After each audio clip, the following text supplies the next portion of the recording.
Bapak-bapak, ibu-ibu, saudara-saudari umat beriman dimanapun Anda berada, ya salam jumpa, berkah dalam, Tuhan memberkati.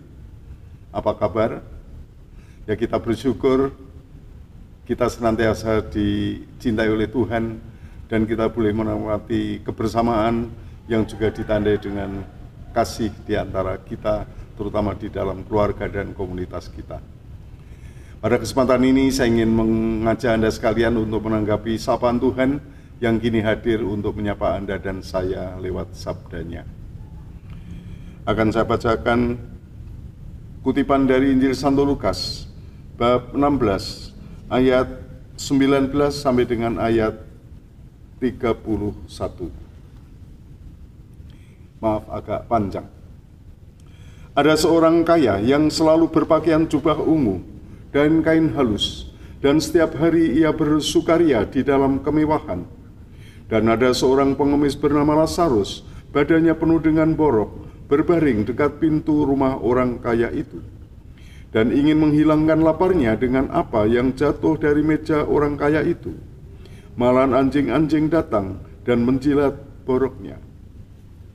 Kemudian matilah orang miskin itu, lalu dibawa oleh malaikat-malaikat ke pangkuan Abraham. Orang kaya itu juga mati, lalu dikubur, dan sementara ia menderita sengsara di alam maut, ia memandang ke atas. Dari jauh dilihatnya Abraham, dan Lazarus duduk di pangkuannya. Lalu ia berseru, katanya, "Bapa Abraham, kasihanilah aku. Suruhlah Lazarus supaya ia mencelupkan ujung jarinya ke dalam air dan menyejukkan lidahku, sebab aku sangat kesakitan dalam nyala api ini." Tetapi Abraham berkata, "Anak, ingatlah bahwa engkau telah menerima segala yang baik sewaktu hidupmu, sedangkan Lazarus segala yang buruk. Sekarang ia mendapat hiburan dan engkau sangat menderita. Selain daripada itu, di antara kami dan engkau terbentang jurang yang tak terseberangi, supaya mereka yang mau pergi dari sini kepadamu, ataupun mereka yang mau datang dari sini kepada kami, tidak dapat menyeberang." Kata orang itu, "Kalau demikian, aku minta kepadamu Bapa, supaya engkau menyuruh dia ke rumah ayahku.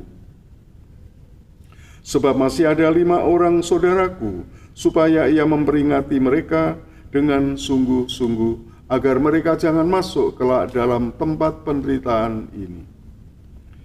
Tetapi kata Abraham, "Ada pada mereka kesaksian Musa dan para nabi. Baiklah mereka mendengarkan kesaksian itu." Jawab orang itu, "Tidak, Bapa Abraham. Tetapi jika ada seorang yang datang dari antara orang mati kepada mereka, mereka akan bertobat."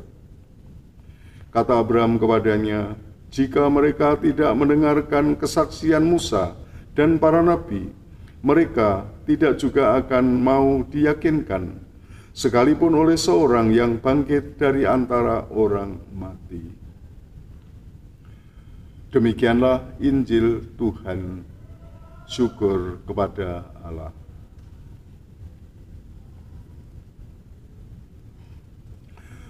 Saudara-saudariku yang dikasihi Tuhan, ya kisah orang kaya dan Lazarus yang tinggal di, sebut saja emperan rumah orang kaya itu, kiranya memang sungguh mengingatkan kepada kita sekalian betapa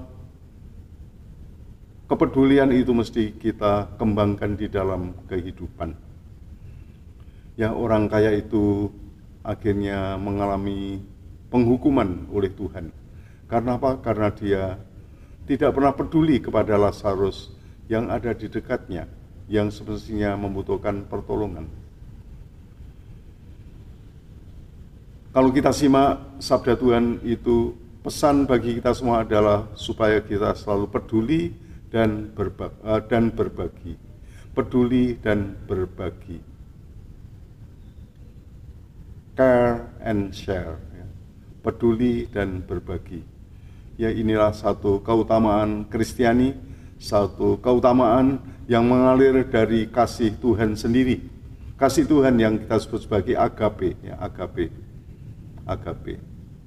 Ya, cinta itu ada yang sekedar keakraban saja yang kita sebut filia. Dan kasih yang kita kenal dalam Kristus adalah cinta yang kita sebut agape, cinta yang selalu ditandai dengan pengorbanan dan berbakti. Ya, tidak sekedar akrab-akrab dan senang-senang, tapi sesuatu yang ditandai dengan pengorbanan dan semangat berbagi. Saudara sekalian yang terkasih, saya ingin bercerita sedikit tentang satu keluarga yang saya kenal baik. Ada satu keluarga yang beranak 3, dan syukur kepada Tuhan, keluarga itu keluarga yang sehat. Anak-anak itu bertumbuh sehat juga, studinya lancar, ketiga-tiganya lulus perguruan tinggi, dan mereka juga lancar mendapatkan pekerjaan. Keluarga itu menjadi keluarga yang sangat bersyukur. Dan suatu saat bapak dan ibu itu di dalam dialog mereka itu bertanya-tanya, bagaimana kita akan mengungkapkan rasa syukur kami? Apa yang terjadi Bapak Ibu Saudara sekalian terkasih? Mereka lalu melihat keluarga mereka sendiri. Di antara anggota keluarga itu ada 2 orang pembantu. Dan mereka melihat, pembantu kami itu pendidikannya cukup, mereka lulusan SMA. Sayang kalau terus-menerus hanya menjadi pembantu rumah tangga. Ya, keluarga itu lalu berpikir, alangkah baiknya kalau mereka kita kuliahkan. Dan itulah pilihan mereka, itulah yang akhirnya mereka lakukan. Mereka mengirim kedua pembantu mereka itu untuk kuliah. Memang secara bergantian, ya, tidak bersama-sama, secara bergantian. Mereka mengirim anak-anak pembantu mereka itu untuk kuliah, dan semuanya berhasil dengan baik. Ya, saya sangat kagum dengan semangat keluarga itu yang peduli, yang mau berbagi, ya, dan rasa syukur mereka itu sungguh diungkapkan dalam bentuk semangat peduli dan berbagi. Gereja memang juga membutuhkan, tapi mereka lebih melihat orang yang dekat, ya, orang yang dekat, yang barangkali perlu dibantu, yang barangkali perlu diberdayakan, yang barangkali perlu dibantu untuk pertumbuhan untuk masa depannya. Ya, itulah saudara sekalian, satu pengalaman rahmat, satu pengalaman karya Tuhan yang saya saksikan sendiri, dan menjadi satu kebanggaan juga dari keluarga itu, dalam arti kebanggaan bahwa mereka boleh mengungkapkan apa yang menjadi kasih Tuhan lewat apa yang mereka kerjakan, apa yang mereka lakukan.